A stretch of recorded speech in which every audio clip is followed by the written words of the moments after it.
श्रीगणेशलक्ष्मी स्तोत्रम्।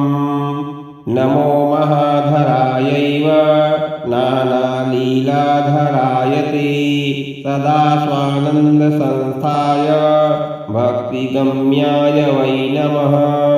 अनन्ताननदेहाय ह्यनन्तविभवाय ते अनन्तहस्तपादाय सदानन्दाय वै नमः।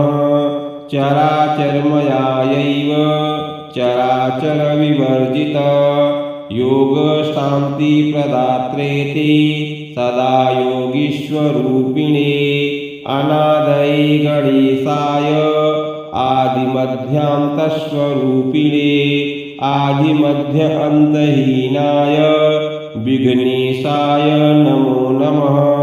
सर्वातिपूज्यकायैव सर्वपूज्याय ते नमः।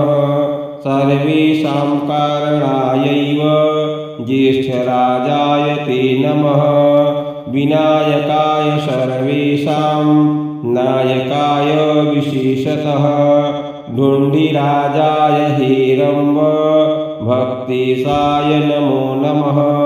सृष्टिकर्त्रे सृष्टिहर्त्रे पालकाय नमो नमः।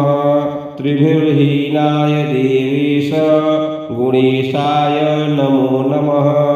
कर्मणां फलदात्रे च कर्मणां चालकाय ते कर्माविहीनाय लम्बोदर नमोऽस्तु ते। योगेशाय च योगिभ्यो योगदाय गजानन सदा शान्तिघनायैव ब्रह्मभूताय ते नमः। किं स्तौमि गणनाथं त्वां सतां ब्रह्मपतिं प्रभो अतश्च प्रणमामि त्वां तेन तुष्टो भव प्रभो। धन्याहं कृतकृत्याहं सफलो मे भवो भवत् धन्यो मे जनकौ नाथ यया दृष्टो गजाननः।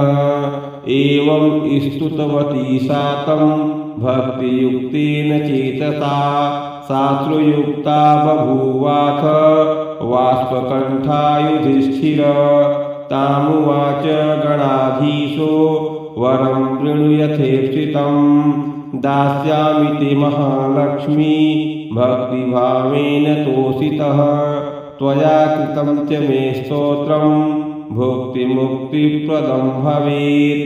पठतां शृण्वतां देवी नानाकार्यकरं तथा पुत्रपौत्रादिकं सर्वं लभते स्तोत्रपाठतः। धनधान्यादिसम्भूतं सुखं विन्दन्ति मानवः। धनधान्यादिसम्भूतं सुखं विन्दन्ति मानवः।